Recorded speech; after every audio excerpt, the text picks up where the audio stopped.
deal with how the plate tectonics work. So there's this guy named Alfred Wegener, and Alfred Wegener was a German scientist, and he noticed that there were similarities in coastlines, which really makes sense. When you look at Africa and South America, they just look like they fit together. When you look at the way the shapes of them, they look like they used to fit together. And it was in 1915 he proposed this idea of continental drift. He thought that these two continents used to fit together and that they broke apart at some point and drifted away from each other. And it was, kind of this radical idea at the time, because he was like, well, before this, they thought that all the continents were just there. So 1915, that wasn't terribly long ago. It wasn't terribly long ago. So it seems like, we're not talking about like 1600s, like Darwin time, Darwin was the 1800s, but this wasn't like ancient history. They had Great Depressions and things like that. So this was when people were, not modern times, but it wasn't ancient times either. We knew a little bit about science by this point.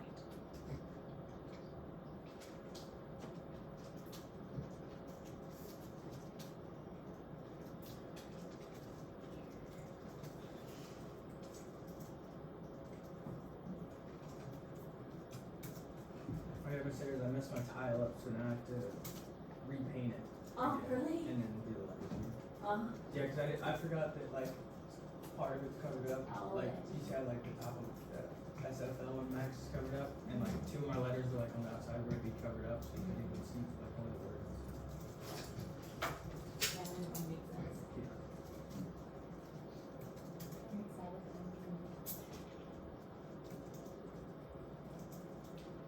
Although what you're saying, I was like, you're trying to tell me something. Because I feel like we're getting along a lot better this year.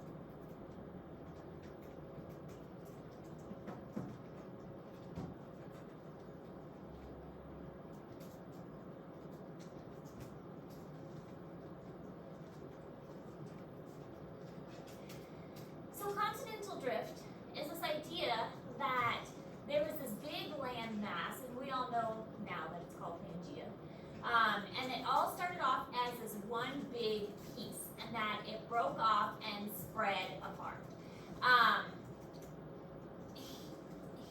Alfred Wegener was the one that proposed it, but the problem was he didn't have a way to explain it.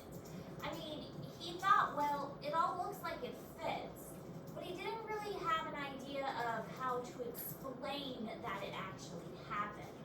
So he didn't really know about plate tectonics yet. And plate tectonics explains how this is possible, that the plates actually slid apart and they moved everything. The plate tectonics make it make sense, but he didn't know about plate tectonics. He just saw that they fit and that it made sense like a puzzle piece, but he didn't know about that, like the plate tectonic part. So he couldn't really support his idea. He just said, well, this is what I think, but he didn't really have any evidence to support it. So he had a hard time finding evidence as far as besides looking at, well, it looks like it fits. But he didn't see the plate tectonic portion yet.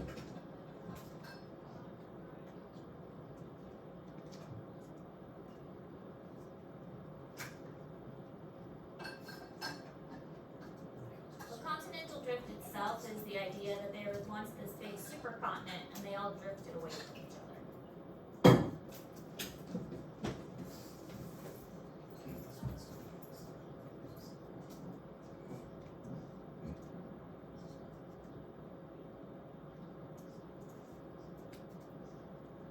So that lives on the other side of the world, and all the water. Yeah, so all the land was gathered in one area and the other was just all water.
So Wagner called the supercontinent Pangea, which we all know, meaning all land. And so this is what it was proposed that it looked like. All of the land kind of mushed into one place. And Wagner also hypothesized that it was about 200 million years ago that Pangea Sorry began. for another interruption. Just a quick announcement regarding lunch. In addition to our normal lunch options, we're going to add an option for a snack meal for lunch. But if you would like a snack meal, I will need you to sign up before the end of second hour on the day that you would like one. There will be a sign up in the office for snack meal for lunch. So about 200 million years ago, it began breaking up into the smaller continents and then slowly drifted into its present positions. So is Alaska on the other side there? What? Is Alaska on the other side next to China, Russia? Yes. So like right up here? Oh, that's Yeah, right up there. Yes, there's I've heard some crazy stuff about that, like the Pangea, how it Earth is today. What do you mean? And like, there's like different like conspiracies and stuff. Well, tell me about it. There's like one, they had like a globe from when the Pangea was around or whatever, and like where it was showing the ice wall now is like, back then it was like desert. And like had like kangaroos and all that stuff. But, I don't know, it's just like weird stuff. So we don't know, obviously. So there's going to be a lot of theories. And if there was one big continent, it's likely that animals like went from one place to another. It's also unsure like how the land was spaced. So was the equator here? Was the equator here? And you know, the equator could have been here. So it's possible that the desert could have gone across here.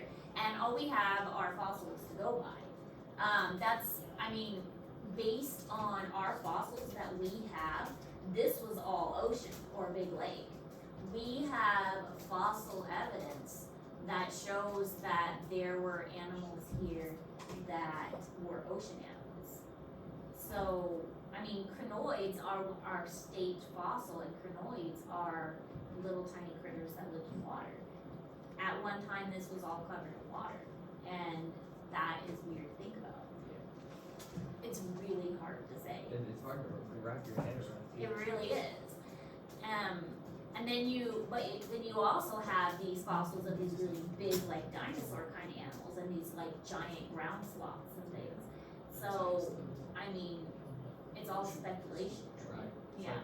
Time between it and kind of piece it all together. Yeah. So being a paleontologist would be a really interesting job because It'd be hard though. it would because a lot of it would be rock layers. The crinoids are obviously earlier on, so they're at the surface because we find those really easily. So a lot of those other fossils are deeper down. So like the dinosaurs and things, they had to have existed like earlier on. Well, I'm guessing it'd be like this, but with a lot less water, because, you know, global warming's been happening. That's true. This looks like a lot of the now states, how Florida usually, or should be a lot bigger, but, so I'm guessing there's about 50%. Pond is stripped with the ocean. Well, and you bring up a good point about global warming. There's a lot of evidence as well about the, an ice age happening at one point, and a lot of evidence about ice or glaciers retreating, and that would cause ocean levels to rise. And now that global warming is happening, ice caps are melting again, causing ocean levels to rise again. So I don't know, there's a lot to think about. A lot beyond me. Lots of people smarter than me are thinking about it. I always wondered, like, what's the odds of where like, since nobody knows quick really, you gotta be high up to fly. It makes you wonder, like, If we were able to get into the ice caps, and like I mentioned before, we haven't even gotten past the crust. I mean, what is deeper in the crust we haven't even gotten past the crust. It was a movie kind of like this,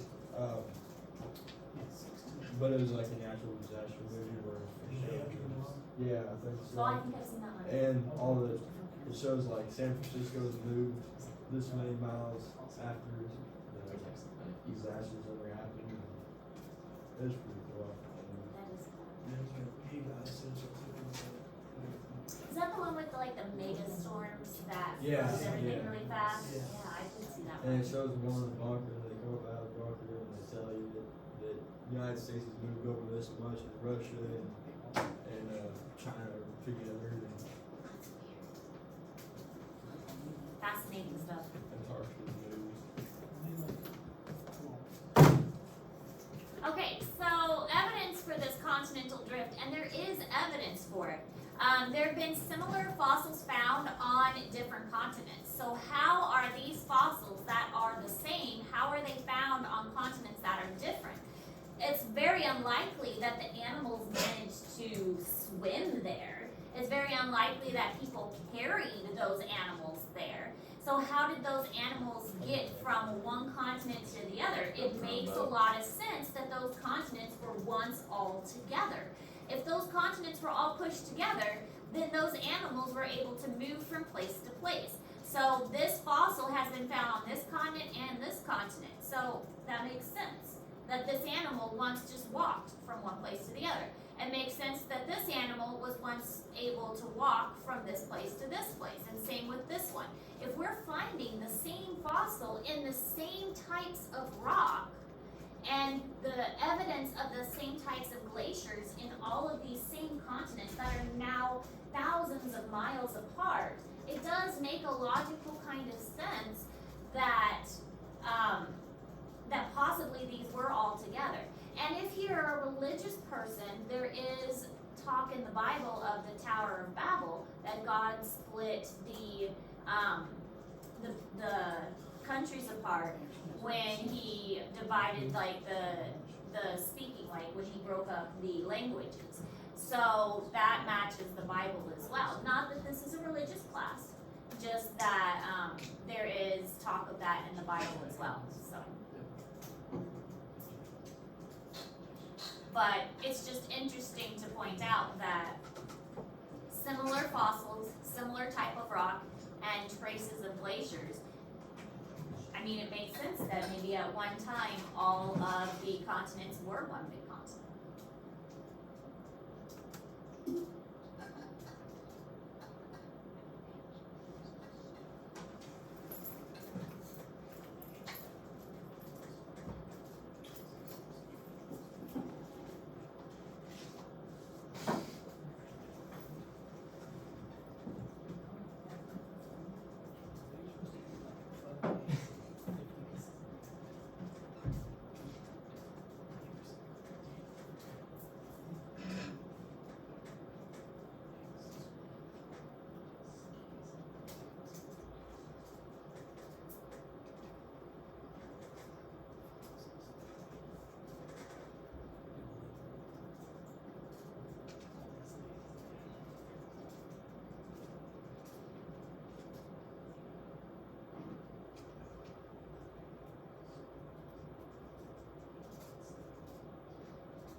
Looking at the history of the Earth, we can go back to a time when all the continents we're familiar with, and some we might not be, were joined together in one supercontinent. This supercontinent was Pangea, which means all the Earth in Greek. So obviously, if they're in a different position now than they were then, they must be moving. This is called continental drift, first proposed by German scientist Alfred Wegener in his book, The Origin of Continents. But is this all just speculation? How do we know this is not some wild guess? Firstly, just by looking at a map, you can tell that there is some sort of pattern. The coastlines of Africa and South America line up quite well, indicating they could have been together at one point. But people often see things where they don't exist, That's like a creepy. face on the moon or a shape in the clouds. Clearly, if something was together, then pulled apart, they must share something more unique than land itself. Many fossils of the same species have been found across continents. These are species that cannot swim, so they had no way of crossing any ocean. The Triassic land reptile, Ugly. Lystrosaurus, has been found in Antarctica, India, and southern Africa. Lystrosaurus definitely did not know how to swim an entire ocean. Fossils are not the only things to extend across continents. The Appalachian Mountains of the United States, for example, continue into Ireland and Scandinavia. When rocks are formed, certain minerals inside the rock point to the magnetic north. Over millions of years, the magnetic poles change significantly, which allows scientists to compare samples and tell which way the continents were before. All of this should be pretty convincing, but what was the accepted theory before continental drift? When faced with the issue of the same animal being separated by an ocean, people thought, hey, there must have been a land bridge. Now there are some very real land bridges, like between India and Sri Lanka up until 1480, and the Bering Land Bridge up until almost 17,000 years ago. But these other ones were quite wild, like one from Brazil to South Africa, from Central America to Japan, and many others. These supposed land bridges must have been tall enough as the deepest part of the ocean and wide enough not to collapse. That would be quite a formation. And according to them, these land bridges just vanished without a trace. Wegener's theory was first rejected by virtually everyone, and he was ridiculed. The continents have moved, are currently moving, and will continue to move. This is why we have mountains, volcanoes, and all sorts of features. And until next time, thanks for watching.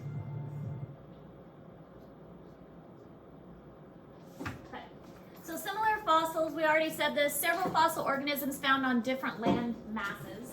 And Wegener argued that these animals would not have swum across the large oceans on their own. And as the video said, there's the idea that, well, what about a land bridge? And there is evidence of some land bridges that could have formed or, potentially are already there, and evidence of those. But the idea also remains that there were some that are just too large, and it's not possible for those land bridges to be wide enough and be deep enough that the ocean could sustain them and they not collapse. So, potentially, yeah, they could have been there, but where's the evidence of them now?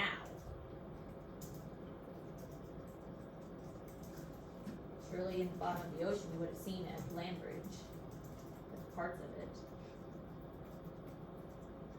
The lost city of Atlantis, where did it go?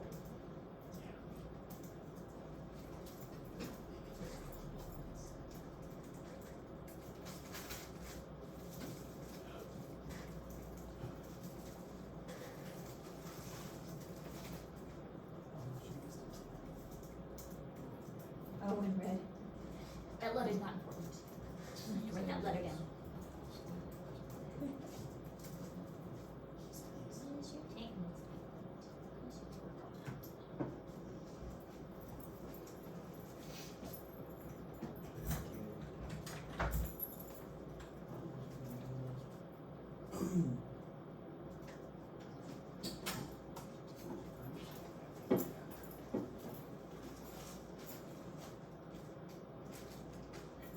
Lori.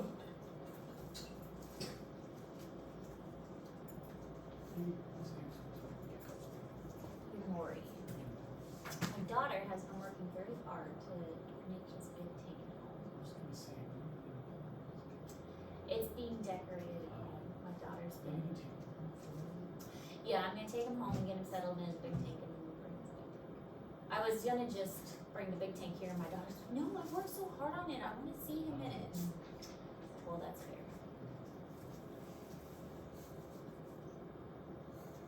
Looks really good. Just a good job.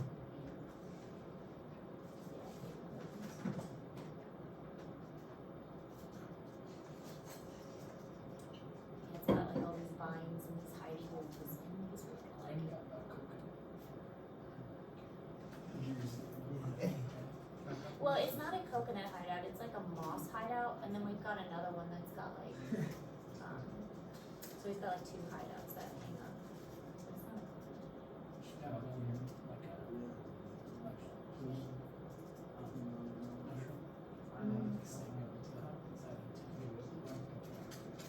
Yeah, it's about, it's not like this. It's not I really don't. This is pretty tall. Yeah, it's like this. Not this far.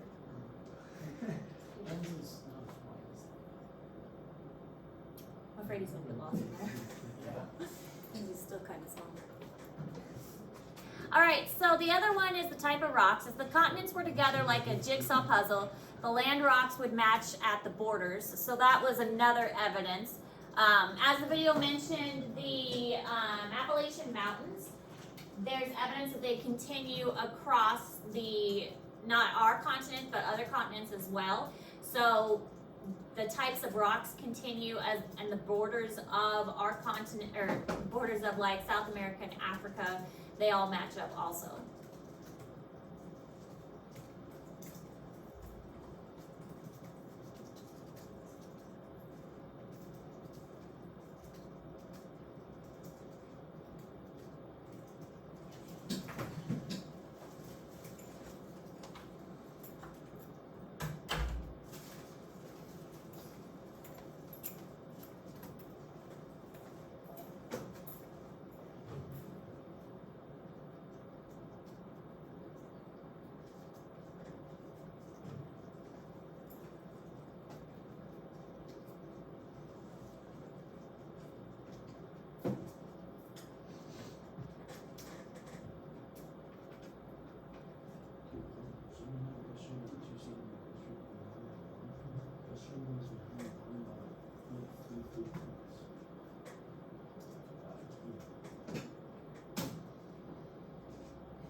Oh, I just mentioned this one. The Appalachians are the same age and similar rock and structure found in British Isles and Scandinavia.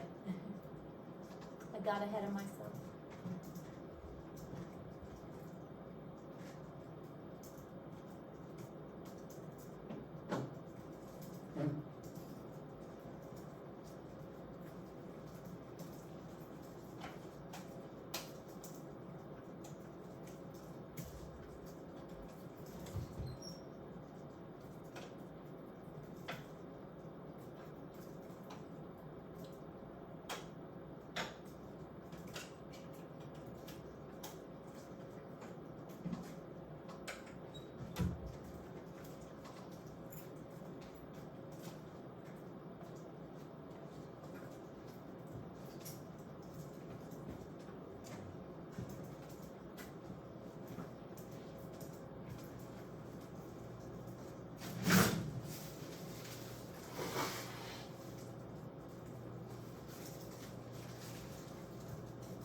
And then traces of the glaciers. Glaciers leave particular things behind.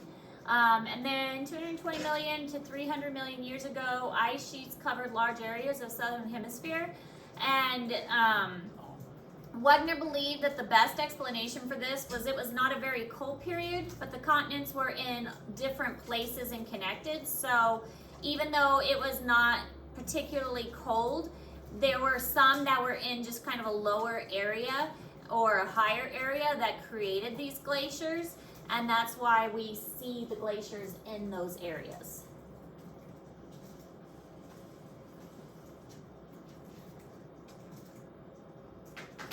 So even though like South Africa, South America, India, and Australia, these places would have tropical conditions, they were so low down, they have evidence of glaciers there, but nowadays they're actually tropical areas.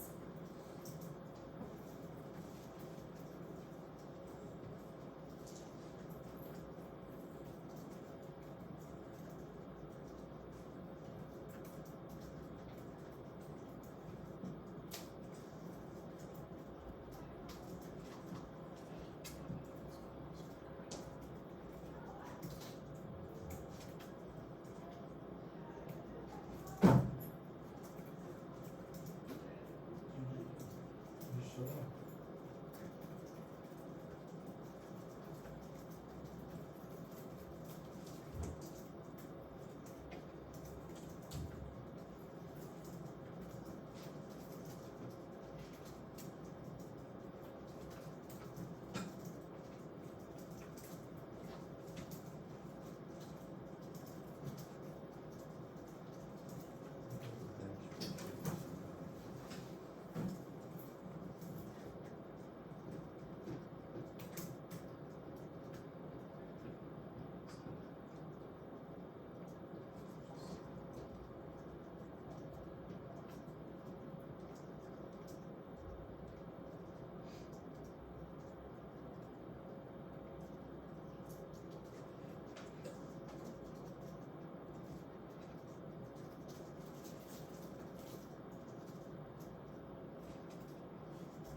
Okay, so this is what it would look like. This is where the glacier evidence is found. These places in South America and Africa and Australia, they would have glaciers in the past, and they have evidence of glaciers, but, well, here's Australia, this is Antarctica. But now this is their normal location where we have them now, and right now they would have tropical kind of conditions. So it's weird to think that they would have glaciers when obviously they don't now. So that Wagner explains why they have evidence of glaciers, and this is in Google Classroom for you. How would you know that there's glaciers there? Glaciers leave behind certain evidence. Glaciers are very heavy. Glaciers affect what? Seems like dense. Yeah, and it's compacts really well, and it drags when it retreats. So it leaves like certain things like that that scientists can see. So, I think that's what. All right, so that's all the notes we're taking for today. Your